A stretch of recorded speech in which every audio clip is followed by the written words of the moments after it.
I'm still hearing all these people who are coming out saying that Deontay Wilder is too light, that he needs to put on weight.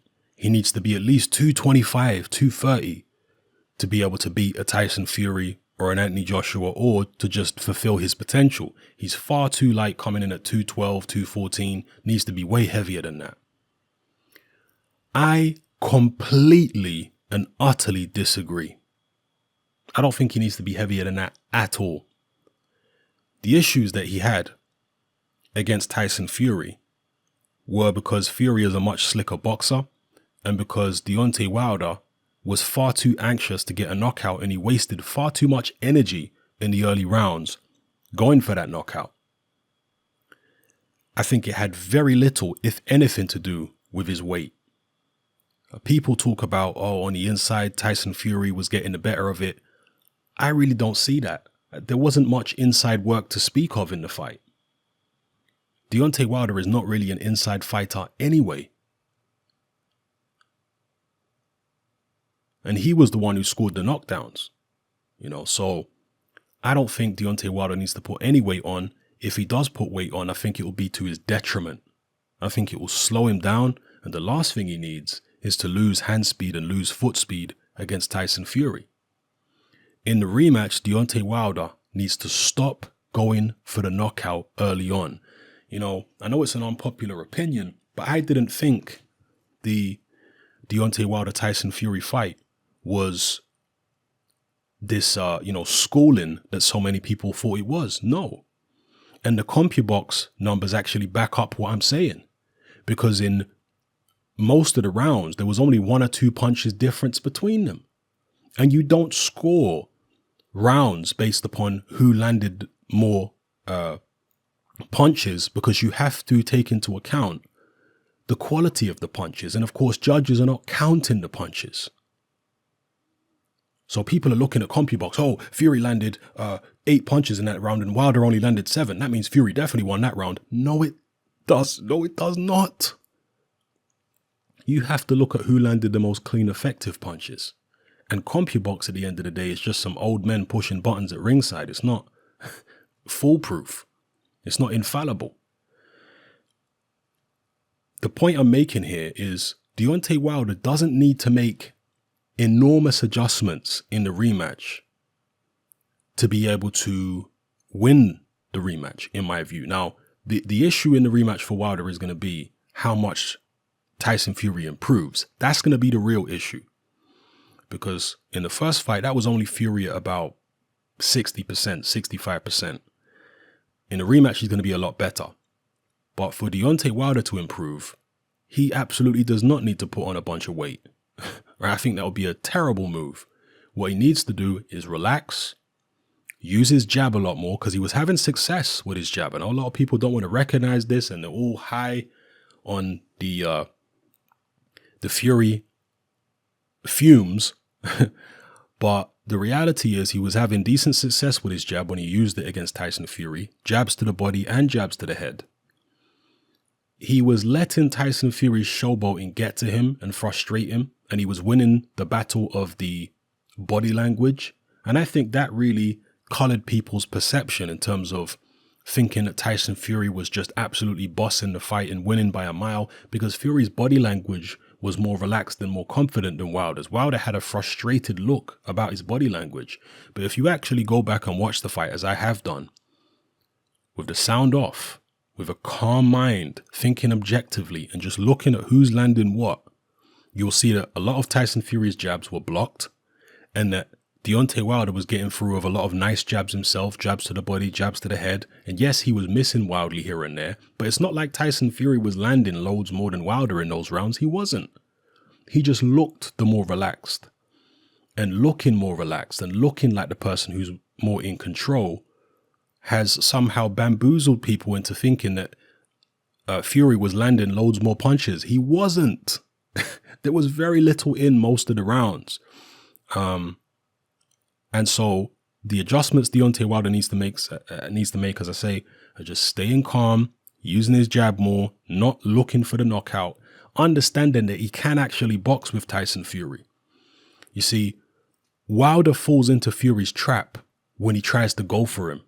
That's when Fury does the little shoulder roll, makes Wilder look, look silly when he's missing by a mile. That's when he makes him look silly. But if Wilder doesn't go for him, if Wilder just sticks to the basics, uses the jab, boxes him, and lets the opportunities come to him rather than going looking for the opportunities, I think he'll have a lot more success against Tyson Fury in a rematch, But again, Tyson Fury is going to improve in this rematch, and we have to take that into account as well.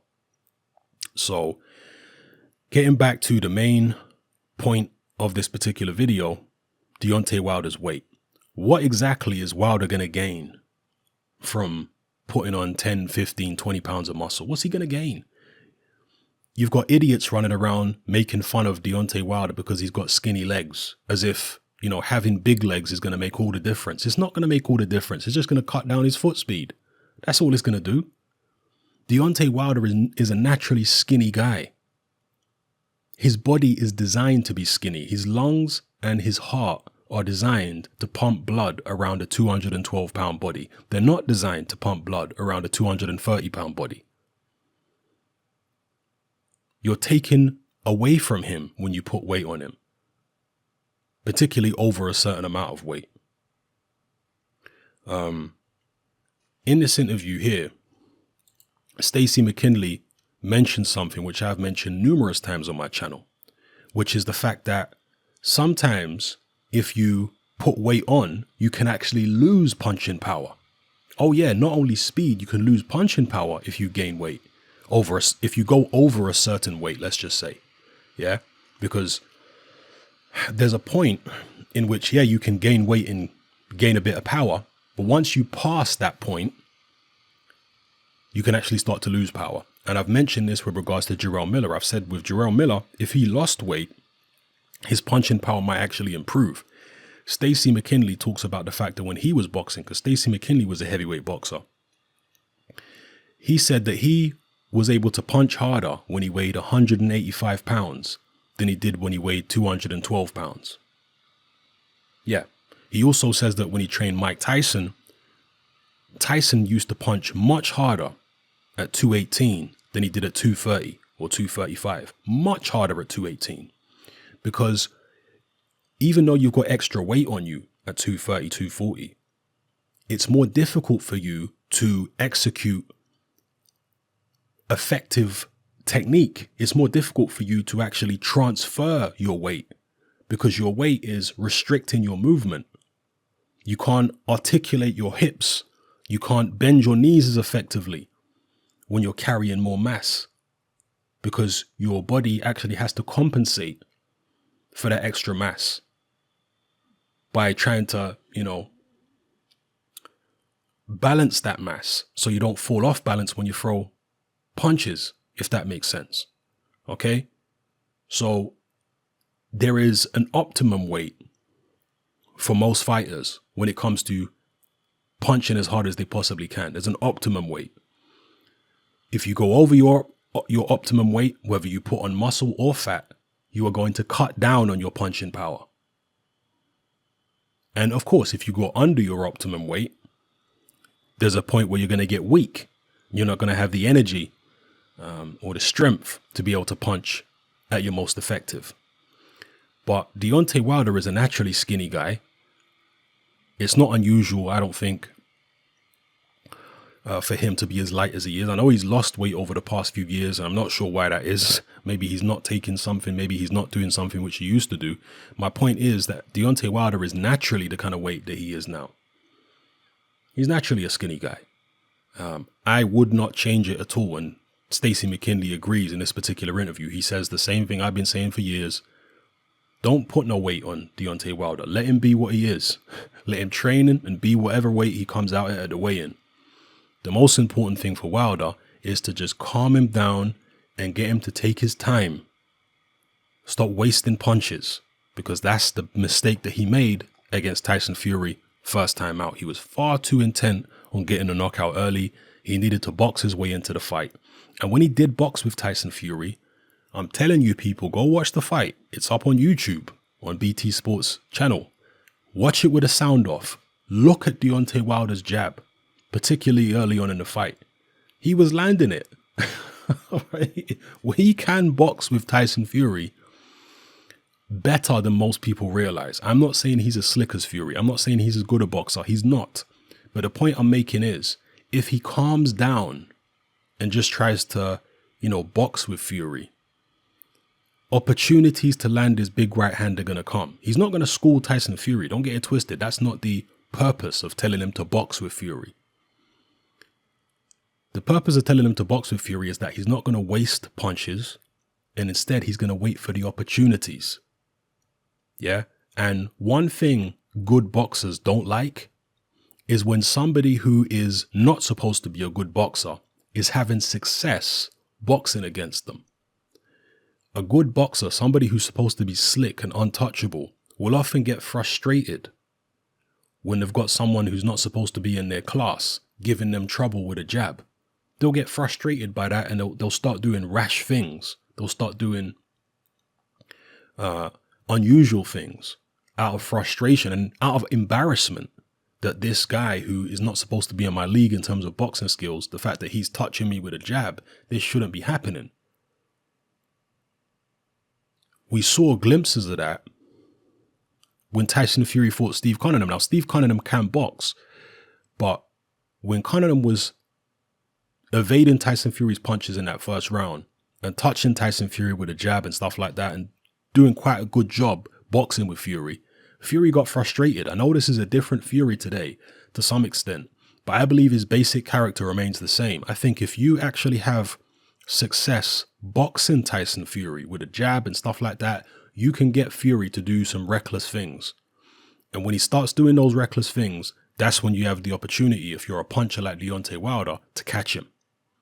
So that's the only improvements that I would suggest for Deontay Wilder in the Tyson Fury rematch, is just to stay calm, don't waste punches, and box with the guy.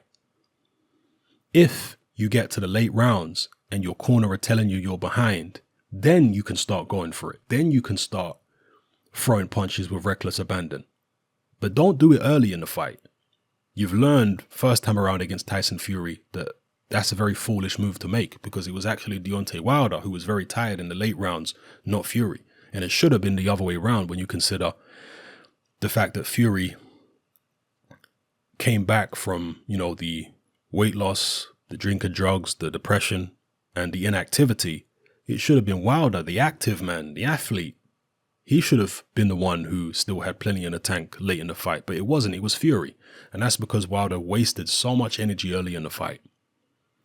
So he needs to preserve his energy early, box with Fury, use the jab, wait for an opportunity. Try and frustrate Fury, actually. Try and frustrate him. Play that game of dare, to see who breaks first. Play that game with him. Don't worry about playing that game with him. He's played that game with other fighters, Deontay Wilder, before, but he didn't do it with Fury. He was too anxious to get the knockout. So that's my opinion on how Deontay Wilder should approach the rematch from a tactical point of view. It won't be exciting if he decides to play chess with Fury early in the fight. It won't be exciting, but I think that's his best bet when it comes to winning. Because the tactics first time around were ineffective. Yeah, he managed to get Fury late on. He might get Fury late on this time around, but if he preserves his energy, he'll be able to unleash a lot more punches late in the fight. And if he was able to drop Fury again late in the rematch, he'll be able to finish him off late if he preserves energy early. So those are my thoughts on Tyson Fury, Deontay Wilder, the rematch. Wilder's weight, the tactics Wilder should employ second time around. Let me know what you guys think in the comment section below. It's happening, I'm out. Join me on Patreon. I upload a minimum of 2 podcasts every single week, covering a wide variety of controversial topics, as well as live stream Q&A sessions. Take a look on screen right now at some of the podcasts I've produced so far. For just $3 a month, the equivalent of about £2 a month, you get access to all my new podcasts and my entire back catalogue of past podcasts, including my popular Confessions of a Nightclub Bouncer series. You can listen on your computer or on your smartphone or tablet by downloading the Patreon app from the Google Play Store or the App Store for free.